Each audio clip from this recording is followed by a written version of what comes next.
Welcome to the Chronic Pain Is It All in the Brain webinar. We're glad you're here today. My name is Tanya Hyde, and I'll be moderating the webinar today. I'm the project manager with the Canadian Institute for the Relief of Pain and Disability. This webinar is co-sponsored by ourselves, CIRPD, and Pain BC, in collaboration with the Canadian Pain Coalition. It's also made possible through the support of the Direct Access Program through the BC government. As mentioned, my name is Tanya, and I'll be moderating the webinar today and handling the Q&A session. And our presenter is Dr. Fernando Cervero. Fernando Cervero is the director of the Allen Edwards Center for Research on Pain, professor of anesthesiology and dentistry, and adjunct professor of physiology and neurology at McGill University in Montreal. He is a co-founder and editor-in-chief of the European Journal of Pain, associate editor of the Journal of Pain, and research chair of Canadian Institutes of Health Research. He is currently the president of the International Association for the Study of Pain. And I would like to go ahead and hand over the presentation to Dr. Cervero. Well, thanks very much, Tonya, and hello everyone from a very rainy and very grey afternoon in Montreal. I want to talk to you about pain, about chronic pain in particular, and also to discuss some of the mechanisms that lead and produce this chronic pain, and present you the idea that the feeling of pain, and in particular chronic pain, is a brain function, and that when we are trying to treat pain, we have to address all the many dimensions and many aspects of this brain function if we want to influence the process and if we want to treat it successfully. So let's first of all start by considering and thinking about what pain is. What is pain? Some people would say, well, it's just a sensation, just like any other sensation, like sight, like vision, like hearing, like touch. But there is more than that, because there is also emotional components. There is also a feeling. The unpleasant side of pain, what really makes us suffer, is the emotional aspect of it. And also we worry about it. We think it's a sign of disease, or there's something wrong with our body. So when we consider pain, we immediately say that it has many different dimensions, many different aspects. And in order to successfully treat pain, we have to consider all these aspects or all these components of pain. Think about this, for instance. Thomas Lewis was a British physician, and he wrote a lot about pain, and in the mid part of the last century. And this is a very often quoted sentence that he wrote: pain is known to us by experience and described by illustration. And if we see something like that picture, you immediately think that this man is in pain. He may also be trying to persuade the referee that to award a penalty against the opposite side. But we empathize with those signs because we have had experience and we can see illustrated in other people. Now, the problem with this kind of sentence of definition is that it really doesn't define anything, except that it is an experience, that we understand pain not just as a sensation, but as a complete experience. Look now at this other comment. This is James Mackenzie, who was a Scottish surgeon, worked at the turn of the last century. He wrote, pain is a disagreeable sensation, so there is a sensation component, which everyone has experienced and which we all recognize. Again, the word experience appeared, so there is something more than that. And also the fact that we have to recognize it in other people is very difficult. It's almost impossible to assess pain in others unless we recognize it as something that we have already felt ourselves, as an experience that we have felt. Again, this is interesting thoughts, but they do not get anywhere near a definition of pain, because this sentence would be like telling somebody who has been blind from birth that everybody knows what the color red is. Of course, we all experience, we don't know what red is, but in fact, if you never experience it, if you've never seen it, then you would never know what red means. So the same thing happens to pain. Now, another reflection on pain, this is from Charles Sherrington, a neuroscientist, an English neuroscientist. And this is a really very nice definition because it's very short and he says a lot of things with very few words. He wrote, pain is the psychical adjunct of a protective reflex. So the idea here is that we have two different components. One is a reflex that protects us. There is a protective element in pain, so that there is some kind of reflex activity, obviously of our brain, which protects us from injury or protects us from damage.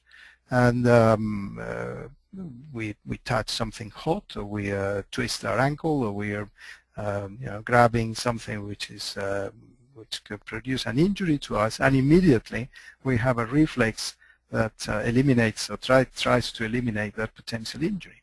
And then added to that protection, or that protective reflex, is a psychical adjunct, as he put it, in a sort of very flourished style, but very nicely. A psychical adjunct, so that there is something in our psyche, in our mind, therefore in our brain, which is added to it. And this addition is unpleasant, makes us unhappy, makes us suffer, and so on. And that's the reason why we learn so quickly with pain, because added to the protection, there is this unpleasant sensation. So if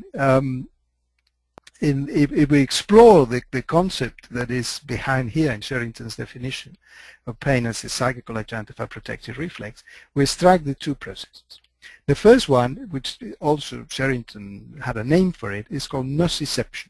And nociception is the processing by the nervous system of injury-related or noxious signals and events.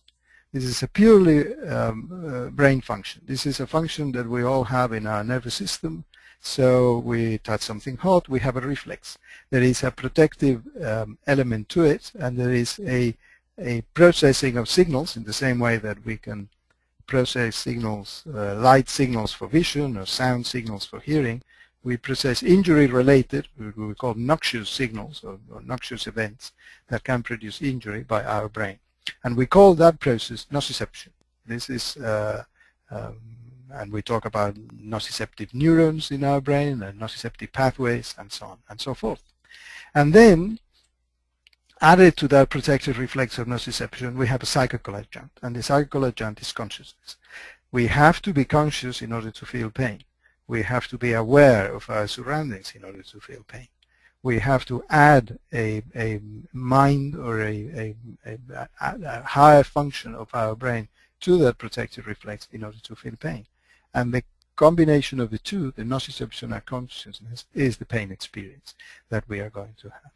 Now, both of these functions, nociception and consciousness, are brain functions, and we know that they are brain functions because if we damage certain brains, or if we interfere with our brain with surgery, with drugs, or with other such things, we can interrupt both functions. So we are talking about the complete pain experience being essentially a brain function.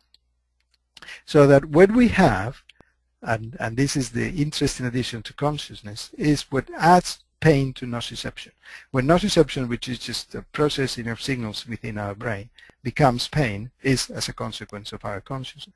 So we have our network of neurons. This is just a little cartoon to illustrate this idea. Our networks of neurons in our brain, and it is the adding of the conscious process to it that will make us suffer, that will produces a pain experience which is complex and includes all these many different aspects. Now, this is an important concept that we use, those of us who study pain and pain mechanisms. For instance, when we're asked the question, are other animals other than humans feel pain? And then, because they all have this protective reflex, that a snail or a mouse or a cat or a fish, if it's poked or if it's injured, it will run away or swim away. So the nociceptive aspect and the nociceptive pathways in the brains of these animals is all present. But do they add this consciousness process to it in order to have a pain experience similar to animals? And the similar question is, what happens with non-communicative humans, with young children, for instance, or with people who have severe brain impairment of some kind or another, we cannot really communicate in order to the pain experience. Do they feel pain in the same way? Well, this is the point in which the two mechanisms, the consciousness and the nociception, interact. So if we reflect on what we said so far, then we can extract three fundamental basic components of the pain experience. The first one is the sensory one, is the ouch component. So virtually every living creature, every animal, from invertebrates to humans, have it. So that if we have any kind of injury, if we have any kind of damage or lesion that is produced to our bodies, we are going to have a sensory perception of pain. So we just have the pure sensory feeling, ouch, it hurts. But this is not all. There is then a very important component, which is the emotional component. The emotional component is the get rid of this. So immediately after the perception, the pure sensory perception of pain, we have an emotional reaction of unpleasantness. We think, this is no good for us, we want to get rid of this. And this is not something that we can control or there is a conscious experience. This is something automatic, reflex. Pain is unpleasant, but it will produce changes in our mood, it will produce changes in our blood pressure sometimes, in our respiration, in our sweating patterns. It will produce all sorts of uncontrollable reflexes and uncontrollable reactions which form this negative, strong, emotional, rejective reaction, the emotional component. And the third component is the why component, is the cognitive component. So associated to the pure sensory perception of pain and the negative emotional reaction that it triggers, there is a third factor. It is we wonder, what's happening to me? What's happening to me? Is there anything wrong with me? Is this going to kill me? Is this something that is going to leave me permanently incapacitated? How is this pain going to affect me, my life, my professional work, my family, my friends? So added to the two other elements of pain, we have now a rational, a cognitive element. So that when we consider all together, we have this pain experience. And by the time we get here, I think we're pretty sure that this is a purely human experience. Sensory pain, virtually every animal can have it. Emotional reactions, well, maybe we wouldn't expect too many emotions in, say, a snail or a worm, but we can certainly see some kind of emotional rejection of the unpleasantness and pains in a cat or a dog, and certainly in a monkey. So there are a large number of other animals, non-human animals, which may have an emotional reaction. But a cognitive reflection on the meaning of pain, which is what leads to human suffering, that is almost certainly a purely human component. So for us, the pain experience is not only sensory, it has emotional, but it's also rational. And when we treat it from a clinical point of view in a patient, we have to deal with all of these aspects, all of which are brain function, and all of which need to be addressed in our treatment. So in the end, do we have one pain or do we have many pains? Because I think that is the point to which we are getting here. And this is not a trivial question. When you look at it from our point of view, those of us who work in laboratories and in clinics trying to find out more about the mechanisms of pain, until relatively recently, many people thought that we just had one pain mechanism in the brain, one pain pathway, or one portion of our brain dedicated to pain, and that was it. And what the thought and the way in which many scientists have changed their mind on this is to think that, well, we may have many different kinds of pains, and we may have different engagement of these mechanisms, the sensory, the emotional, the cognitive, depending on the nature of pain. It is not the same to feel a brief and short-lived pain if you touch something hot and then you withdraw your hand, than if you have a chronic pain for 10 years. So the pain experience of a chronic pain sufferer, it is still pain, but it cannot be the same in terms of the brain mechanisms that the brief pain experience if you touch something hot or if you twist your ankle. So one pain or many pains. Well, I show you this thing here because it's very often shown in many books and monographs that deal with pain. And it's kind of the beginning of our thinking about pain mechanisms. This is a picture here on the left of René Descartes, who was a 17th century philosopher and mathematician, as I'm sure you all know, in France. And he wrote this book, L'Homme, in which he was describing the mechanisms of the human body as if the human body was a machine, and then trying to unravel all these different mechanisms. And when he came to describe pain, he used this little drawing that you see there in this slide of a boy who has a foot very close to the fire. And what he was describing there, Descartes, what he thought is that the brain, you can see that there is the line that goes all the way, I will put my mouse here, you see, to the brain of this boy. And what he was discussing is that, well, if you get too close to the fire, then the fire particles will activate the nerves here in the foot, and there will be signals that will go all the way up to the brain, where then there will be signals going back, which will then move the leg, in this case, away from the fire, and the boy will feel the pain. He was describing this very simple, acute, protective pain. This is why I label this as the protective pain, as an alarm system. And here is just cut out the sentence in the book where he was describing that in French, and I will put that in English there as well, is just the spooling one end of a cord, he's saying here, one rings the bell that hangs on the other end. I don't think you can present a pain as an alarm system in a better way than Descartes.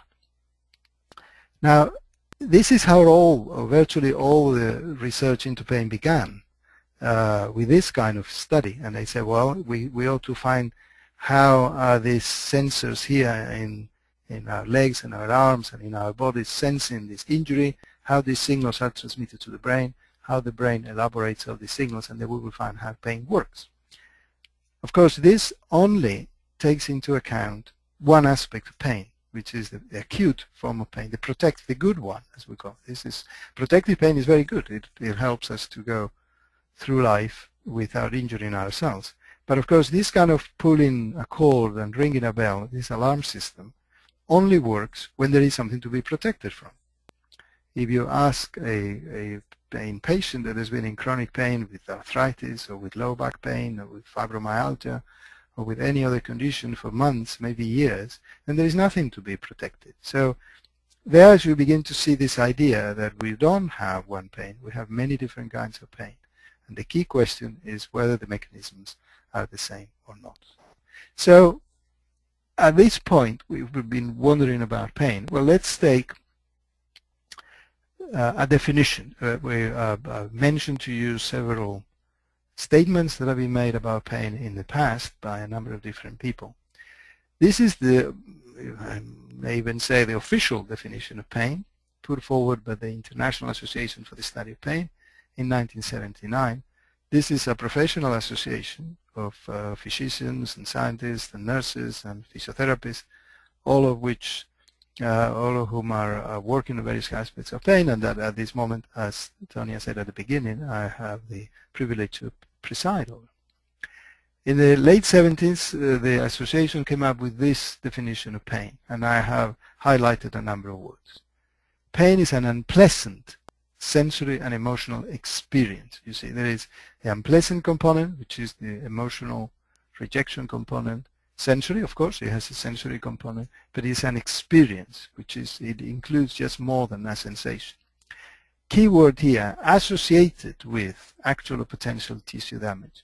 Just see that it doesn't say caused by, it says associated with. So it may or may not be produced by tissue damage, but sometimes it's associated with the presence of tissue damage, or described in terms of such damage. And this is a key element of the definition, because there are many people who are in chronic pain or in long, prolonged and persistent pain, and they can't find anything wrong anywhere in their bodies. So in that case, there is no tissue damage, or there is no tissue damage that we can find out.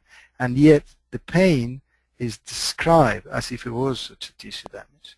the patient say, well, it feels like my limbs have been twisted. It feels like my bones have been broken. It feels like my skin is on fire. Of course, nothing of this is happening, but pain is always described as if it was in terms of tissue damage. So this is a comprehensive definition. It's a bit longer than some of the statements that I showed you at the beginning, but it's something that you have to take into account when trying to examine the mechanisms of pain. And from this definition of the International Association of the Study of Pain comes this statement by this man, who is John Bonica. John Bonica, unfortunately, passed away many years ago. He was the founder of the International Association of the Study of Pain. He was an American anesthesiologist who dedicated his entire life to fighting pain and to finding more about pain. And this statement is precisely the statement that summarizes everything that I've been saying so far.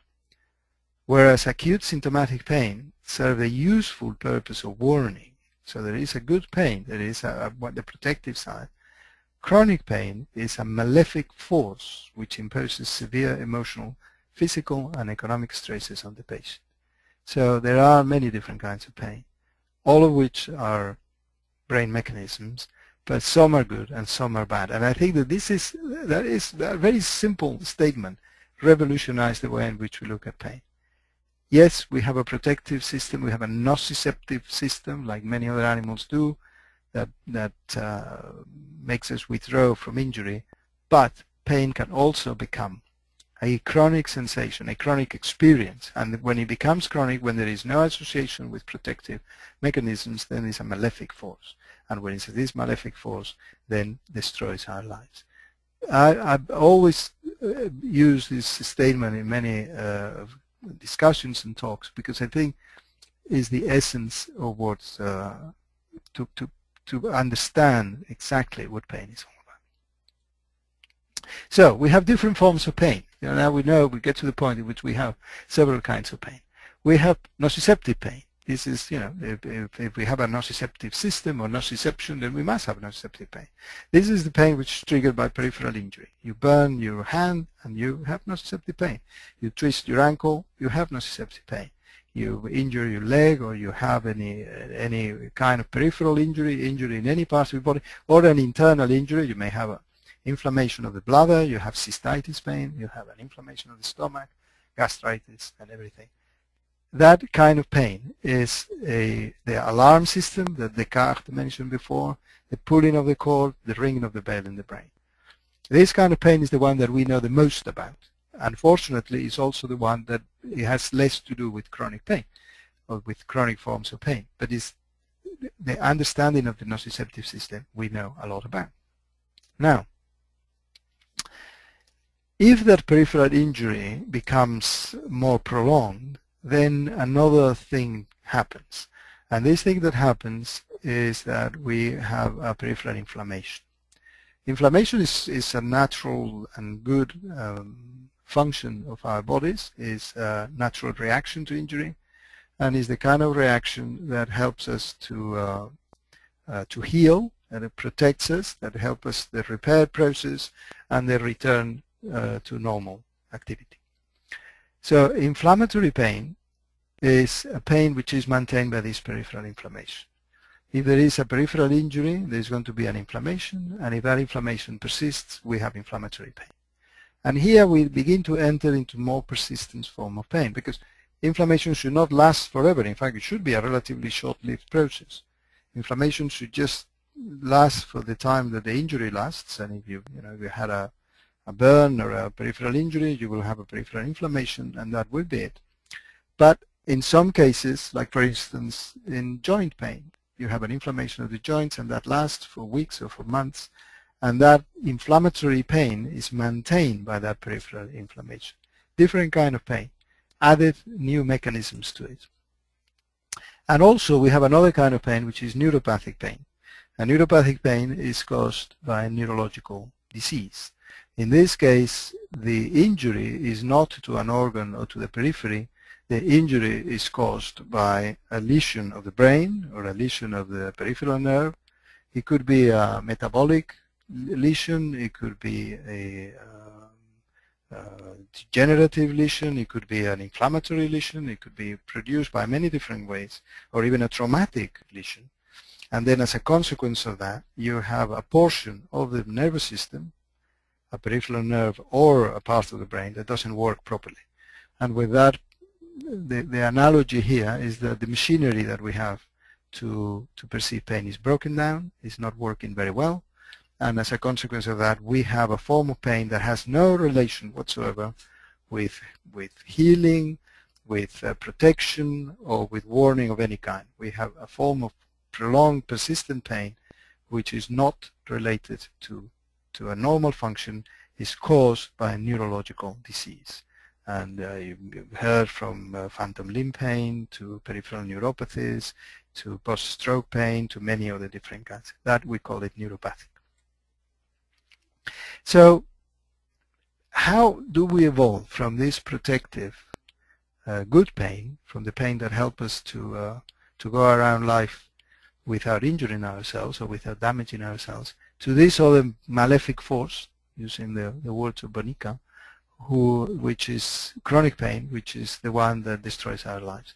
How do we move from one to the other? Well, look at some statistics. About 30 to 35% of people who develop a peripheral neuropathy because of diabetes, one of the consequences of diabetes is some of the peripheral nerves get damaged, that evolves into a painful diabetic neuropathy. And it's only about a third of them, but it's a substantial proportion. People who have traumatic nerve lesions, only about 5 to 10% of those evolve into a condition which we call CRPS2, complex regional pain syndrome type 2, which used to be called causalgia, and it produces really nasty, prolonged forms of pain. But again, it's a small proportion. Even minor peripheral nerve lesions, just twisting an ankle or having a minor trauma that you normally don't give any relevance. Well, a small proportion, 5 to 8% of patients who have this minor trauma develop CRPS type 1, complex regional pain syndrome, which is, again, can produce a substantial amount of pain. 10% of people with herpes zoster develop post-herpetic neuralgia. Herpes zoster is the shingles, is a viral infection that runs around the nerves and produces this kind of nasty blisters and things like that. And when this is resolved, 90% of people, that's the end of the story, 10% of these people with herpes develop post-herpetic neuralgia, which again is a kind of burning, prolonged, nasty chronic form of pain. People who have major surgery, like a thoracotomy for a cardiac bypass, for instance, or any kind of thoracic surgery, 5 to 15% of them develop chronic neuropathic pain. Even small surgery, even minor surgery, 3 to 7% of people who have surgery for an inguinal hernia also develop chronic pain. Amputations, a small percentage, but still a significant percentage of people who undergo an amputation develop phantom limb pain. This is a nasty form of neuropathic pain in which people feel pain in a limb that is no longer there. So it's really impossible to do anything because even the pain is felt in a part of the body that is no longer there. And so on and so forth. And we could go on and on and on. So what do we get from looking at this data? Well, first is that there is clearly a transition from the good protective pain, which is associated with some of these forms of injury and trauma, to the nasty chronic pain. And that transition is what determines the chronicity of pain. But the other thing, which is very interesting, is that that doesn't happen in everybody. And in fact, in some cases, it happens in a small minority of patients. Now, for these patients, of course, is the end of the story because they're going to have a major pain condition. But it is still a small percentage and a relatively small percentage of patients. So why is the question? Why is it that most people who have, for instance, hernia repair, they have the hernia repaired and that's it, they go and the hernia is repaired and that's the end of the story, but a small percentage of these patients is going to develop chronic neuropathic pain in the inguinal region and in the legs? Why is it? And the key question here is what happens in this transition? What are the mechanisms that lead from the acute protective pain to the nasty chronic pain and go through this transition? Do we have, and then we now get into looking at this from a neurobiological point of view, do we have just a single mechanism of chronification or many mechanisms of chronification? Do we have a mechanism for the protective pain, which is the good one, or do we have a mechanism which goes wrong and is something, a different one for the useless pain? Are they entirely different mechanisms? So this is all very important when we consider later on, when we consider the treatment that we do for chronic pain. Are these different mechanisms always present, or are they only to certain subpopulations of patients? Or yes, the same mechanism. It may be that the same part of the brain is now triggered inappropriately, and then we have to try and switch this thing back to a normal function. So all of these questions will lead us to consider the possible mechanisms. The first point, and this is something that we should remember forever now, the start of the transition from acute to chronic pain and the beginning of every form of chronic pain process is a process that we call sensitization. And sensitization means that the nociceptive system, the nociceptive pathway, the system that we have inside our brains to detect pain, becomes more active, becomes more excitable, becomes sensitized. That's essentially where the words come from. So that with continuous activity, it becomes more and more and more sensitized. It becomes more and more hyperexcitable, and that is what it leads. It makes the pain not only not continue, but it leads to the chronification of pain. The important thing here, which is signaled with a red word, is that sensitization at the start is reversible. In other words, if we catch this process early on, we can turn it around. But this is only the beginning. So how is it that this sensitization process in most people, because we all have it, I mean sensitization will happen with a peripheral injury, with a burn, with an injury, with a surgery or so. In most people is reversed to normality, and in some small proportion, but still a significant proportion, is maintained. Well, the maintenance is another brain function, which is we call disinhibition. You have to think this way. Most of the work that our brain does is by inhibiting things. In every form of brain function, the inhibition mechanisms that we have inside the brain are probably the most powerful functions that we have. It is this inhibition that allows us to concentrate on certain tasks and ignore others, to focus on certain activities and not on everything, to reject this huge amount of sensory input that comes into our brains all the time and just focus on the things that we are interested in. Now, in the case of pain, we have very powerful mechanisms of inhibiting pain, inside our brains, of reducing the activity of our brains and the activity of our nociceptive pathways. And when these mechanisms, when that inhibition is removed, this is the process of disinhibition, that maintains, this is what is going to maintain the high excitable state, the sensitized state of our nociceptive pathways. So it all starts with a process of sensitization of our pain pathways and our nociceptive pathways, and maintained by a process of disinhibition. And we know a lot about the mechanisms of both of these processes in terms of the molecules that are being activated and the processes that are being activated. Interesting thing about this inhibition is also reversible. So even at this state of maintenance early on, we can turn it around.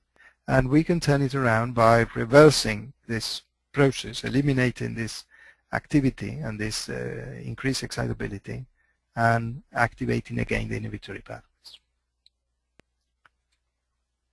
But then is when we get to the real chronification, to chronification of pain that goes beyond days or weeks, and we get into months, maybe even years. one of the most spectacular findings that we've had in pain research in the last few years is to show that people with chronic pain have major structural changes in their brains. When this thing was first discovered and proposed and discussed at scientific meetings, people could not believe it, because there are significant structural changes. It's not just that somebody detected a small change in our brains. No, it's that with brain imaging techniques, people were able to find that, for instance, chronic low back pain sufferers had very distinct alterations and structural changes in their brains, to the point that that was statistically significant with respect to normal people, to people who didn't have pain. So, in other words, prolonged chronic pain changes our brains, and changes it by making alterations in the way in which our systems are connected and rearranged. And we believe that these structural changes reflect the process of chronification, and in the people who are particularly those who have been in chronic pain for a long time. Now, there you see that I put a question mark. Is that reversible? Well, there is some indication that these structural changes can be reversed. And there have been some interesting studies in which people have shown in patients with low back pain, with chronic low back pain, that those that underwent a successful treatment and eventually got rid or eliminated a substantial proportion of the low back pain, their brains returned to the normal the structural components, so that in a brain imaging it would look indistinguishable for normal brains. Whereas those in which the treatment didn't work, or that it wasn't very successful, maintained these structural changes. So that indicates that even at this long state, with a lot of profound changes in the brain, some of them can be reversed. Not everybody agrees with this, and in some cases some of the changes have been shown to be irreversible. So here we are in between. We're still discussing this point. And the final thing is in this transition, which is marked as a future because we still know very little, is the genetic component. We are now going through a time in pain research in which we are focusing on the genetic makeup of each individual in order to try to understand how these people are subjects of chronification of pain or maintenance of persistent pain. Remember that it's only a proportion of people with various conditions that develop chronic pain, not everybody. And in fact, in some cases, it's a small proportion. And that the key question is, why these people? Well, we think that in addition to environmental factors, which may be important, and to some aspects related to the process itself, the genetic makeup of each individual can determine whether or not to develop into a chronic pain patient. And I mark that as the future because we're only beginning now to open this door and unravel the mechanisms that are there. Some genetic markers have been identified and in certain diseases, and that can help us to predict, for instance, before an operation. If we study the genetic makeup of an individual, we can predict whether it's susceptible of developing chronic pain after an operation or after any treatment of any kind. Now, the key question there is whether that would be reversible. At the moment, we tend to think of genetic factors as irreversible in the sense that once they are present, I mean, that's your makeup, that's what you're going to have for the rest of your life, it's difficult to modify. But there is also indications that in certain conditions, particularly on a preventive way, if we know that this person is highly susceptible to develop a certain condition, we can try and prevent it. But this is for the future, and this is what pain research is engaged right at the moment. So let me just illustrate with a little graph. I didn't want to put too much in the way of data and basic scientific graphs and things, because I understand that many of the people who follow these webinars are patients or people who are interested on pain in a general way. But let me just illustrate the dynamic pain of pain sensation and of pain, the pain experience, with a little graph. We know that the process of sensitization is one of amplification in time and in magnitude. So this is what starts the whole process. So pain stops being a protective mechanism or an alarm signal to become an all-present, intense experience. The sensitization process is change of function, because at that time, when a system is sensitized, we may just feel pain by stimuli or by processes that normally do not feel pain, so they normally do not produce pain. So what we have here is, as a consequence of this amplification, a change in the function due to the sensitization process. That we call it hyperalgesia, which means enhanced pain perception, which is a typical characteristic of chronic pain.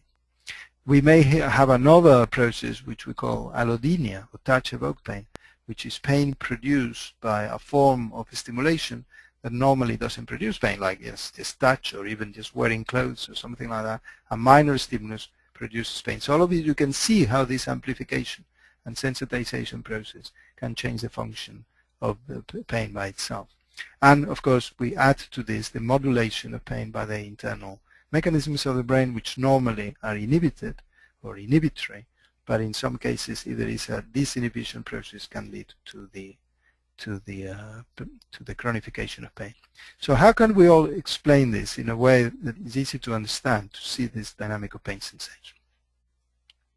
Well, consider the relationship between the intensity of a stimulus and the pain perception. And then if you think of that, we have a curve of approximately that shape. This is a process that we see in every sensation. We increase progressively the intensity of any stimulus, and when the stimulus has low intensity, we don't feel anything. Then there is a threshold point. In the case of pain, we call this pain threshold. Below that point, we call this stimulations of this stimuli innocuous. Then from that point we begin to feel pain, first a little bit, then more and more and more and more, until you get to a saturation point, 100%. And the stimulus intensity of this stimuli, we call them noxious. And this is normal pain. We all have this thing. We all have this normal pain. This is the protective pain. This is perfectly okay. And we could have a similar graph for vision or for touch, for hearing, for any other form of purely sensory process. A threshold, an encoding function, and a maximum perception. That's a normal pain. However, this process of chronification and what is going to lead us to persistent and maintained pain, it starts with an injury. In some cases, we may not even be able to detect an injury, with a process of persistent pain. Let's say, it could be an injury, but it could be just persistent pain, which the effect that it does, as you've just seen in this animation, is to push the curve of normal pain towards the left. This is the opposite of what happens with every other form of sensation. In every other form of sensation, if we had a persistent stimulus, what it will happen is that this curve will move towards the right. And this is the process of sensory adaptation, so that we adapt to light, we adapt to sound, we adapt to smell, we adapt to everything. After a while, we stop feeling it. In the case of pain, not only there is no adaptation, there is a progressive enhancement of the sensation. It's the opposite effect. Now we have the pain curve here in blue move towards the left, and see what's happened. The first thing that happens is now our pain threshold falls within the innocuous range. So we begin to feel pain with stimulations and with stimulation intensities that before we didn't feel pain. So we now have spontaneous pain or pain present with innocuous stimulations. Then the other thing that happens is that portion of the curve. This is what I was saying before, what we call allodynia. Now we have pain perception in all this range of stimulation, which normally we don't feel pain. Like, for instance, touch. Imagine that here, normally, an innocuous stimulus is tactile, touch, or cold, or something which we normally doesn't feel pain. Now we do, and we call that allodynia. And the third thing that has happened is pure hyperalgesia, which is that before, these are stimuli that normally hurt, but very little. You see here, we only have those stimulations intensity, they hurt very little. And now they are amplified to hurt a lot, and we call that hyperalgesia. This is the best way to understand how the chronification of pain sensation, this dynamic process, moves from a simple alarm system that helps us to go around without injury into a chronic sensation and experience in which now we have stimuli that hurt that before didn't. We have now pain spontaneously or pain in the absence of any other stimuli, with stimuli that before didn't hurt, or even we have a huge amplification of the pain sensitivity. And this curve is the characteristics, typical characteristics of chronic pain. Which brings us to how do we treat this? What do we do with this? Well, what we should do is to bring this curve back to normal. So when we talk about treatments, we are not really so much talking about analgesics, which means no pain. We talk about anti-hyperalgesics. What we want to do is to take this curve back to where it belongs so that it has a normal pain threshold, no allodynia, and no hyperalgesia. And how do we achieve that? Well, again, if we look at the way in which the nociceptive system works, we have sensory receptors, which we call nociceptors in the periphery, CNS neurons driven to pain perception. This is what is being added to it in red here. Now it turns out that we have tactile receptors activating these neurons and leading to touch-evoked pain. So this is an abnormal pathway that has been produced there. Or sometimes we have just increased activity of these neurons that are normally part of the pain system and produces enhanced pain perception. So how can we examine this thing, and in particular, how can we return this thing back to normal? Well, I started this talk by saying that for us humans, pain has several components: sensory, emotional, and cognitive, and rational. And it is true for us to consider that the most important element, the one that really makes us transform pain into suffering, is the cognitive process. And what we can interfere with is with this element here, which is the final product, the perception of pain, and try to separate that perception from the sensory element that produces it. I want to briefly comment on something which is actually very dramatic and fortunately not done again. Many years ago, there was a process called frontal lobotomy, which was practiced enthusiastically by some doctors. The proper name is prefrontal leucotomy, who was to treat psychotic patients and people with psychiatric disease and so on and so forth. And he was done. There was one of the most enthusiastic practitioners with this man called Freeman, Dr. Walter Freeman, in the United States in the 1930s and 40s. And he used to do it just even with people without anesthesia. You can see this patient here has been held by the nurse here, and with a little hammer and so on, he will get into the brain and separate the frontal lobes. The frontal lobes are the frontal part of the brain from the rest of the brain. And it was done to treat the psychosis and some psychiatric diseases. But in the process, there were some people who also had pain. And what the doctors notice is that people who have undergone this frontal lobotomy, they continue to feel pain. They had the sensory component of pain, but it no longer bothered them. And it was really a spectacular discovery, because what they said at the time is that pain in these patients became a sensory event, a little consequence, because it didn't make them suffer. So for us, it's very difficult to understand how can we separate the cognitive process of pain, which is the one that makes us, worry about it and therefore suffer, from the sensory one.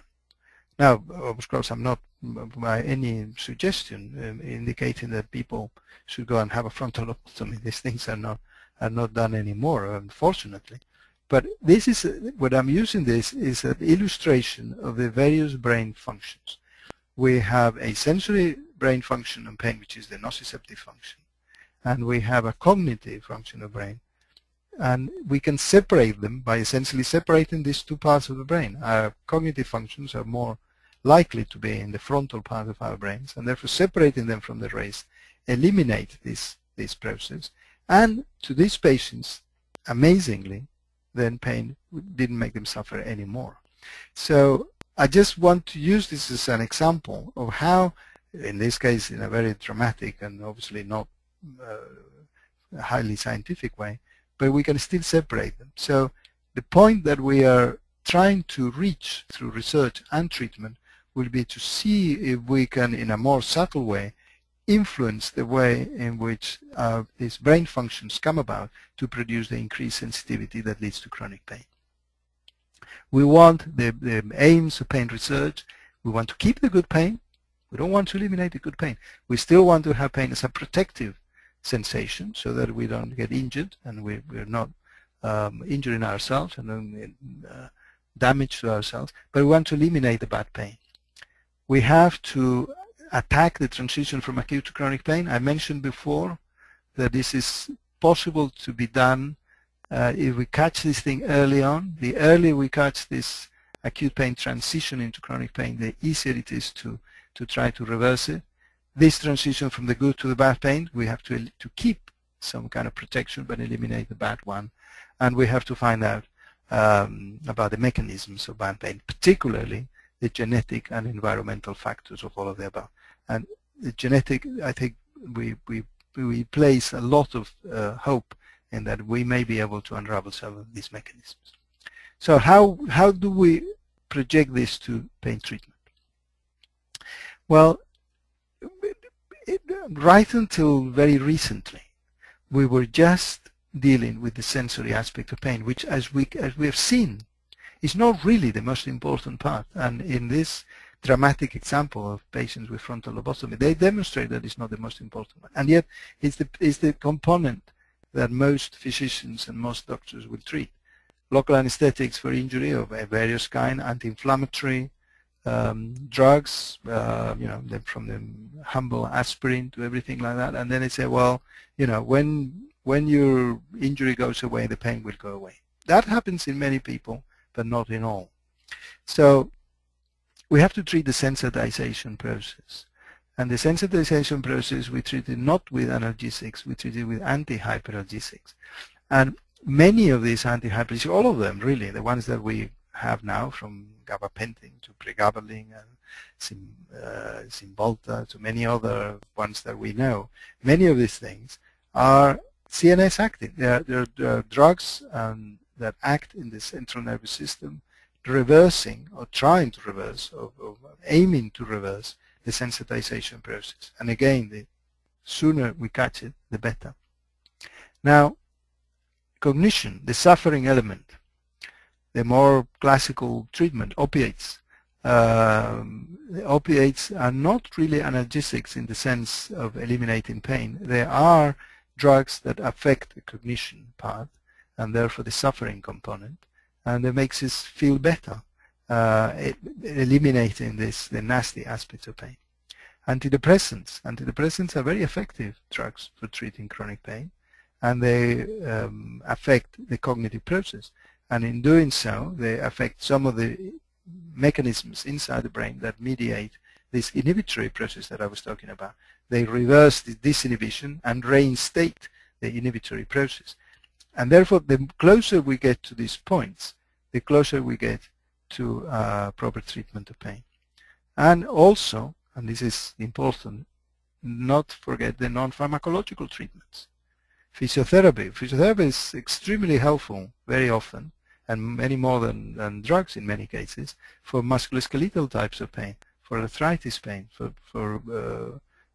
processes like that. Psychotherapy can also help with the cognitive aspect, giving a more all-round and overall treatment of the disease. So I hope, as we get now, I think I've been talking perhaps for too long, as we get to the end, I hope that I have brought a number of points to make you think, at least if nothing else, about the various components of pain, about the various processes that take place inside the brain, the process of chronification of pain, which is the most important one in the production of persistent and chronic pain. And I will end up with a little commercial of my own. I published last year this book, Understanding Pain, by the MIT Press, and where you will find many of the ideas that I have expressed to you in more detail if you are interested. And at this point, I think that I would see from our moderator if there are any questions, and then maybe we can discuss some other points. Sure. Thank you very much for that, Fernando. That was very, very good. There were actually quite a few items that you discussed that you framed very, very well. I understand it even a little bit clearer and could describe it better to somebody who asked, so that's very good. We do have a couple of questions. One person was asking what type of scan shows the pathological change in the brain, as MRIs are not possible where SCS is implanted. All the structural changes, all the structural brain changes have been detected with fMRI. Obviously, if you have any impossibilities, I mean, there are a number of things that you can't have fMRI if you have some implants and so on and so forth. So then that would preclude from detecting that in a patient. But all the studies of structural brain changes have been done with brain imaging, with fMRI, and other types of brain imaging associated with it. Because what they measure is not really, as I said, it's not really just small changes. There are big changes in, for instance, the thickness of the gray matter in some areas of the cortex of the brain, the proportion between white and gray matter in some places. And then in other cases they have used PET technology, which is just detecting binding of certain transmitters and substance to the brain, and again I've seen they have detected some deficiencies. But all the studies are imaging one way or another. Very good. And there was one somewhat related to that of if a patient is in a location where they can't change physicians very easily and their health professional isn't very open to the idea of what kinds of chronic pain they may have and really looking into it, how would you talk with a health professional about getting one of these scans that might show some of these changes? Well, that is not an easy question to answer. One of the things that we people who are working actively on pain mechanisms and pain treatment are doing is education. And education, surprisingly, starts with our own colleagues, with our medical profession, and we really have to educate in many cases our own colleagues in the medical profession that chronic pain is a disease in its own right and that they have to pay attention to it and that we know a lot about it and so on. So it's going to be a slower process, but we are hoping to develop educational programs that will help. So to get to the point in which this kind of process are known by most physicians and they would be helpful to their patients. Of course, doesn't answer the question for things that happen just now, but there is evidence in the literature that these problems can be detected, and then you can nicely talk to your physician to say that you would like that to be done. I have to point out that so far these are research tools, so we can detect whether or not there are structural changes in your brain. But it's not necessarily a lot that we can do about it, except in the long-term treatment, as I mentioned during my talk. So this is more of a diagnosis tool than a treatment tool. Very good. And then there was someone asking if you are familiar with the tension mitosis syndrome theories. by a Dr. John Sarno? No, I'm afraid not. Okay. All right. Let me see what else I have.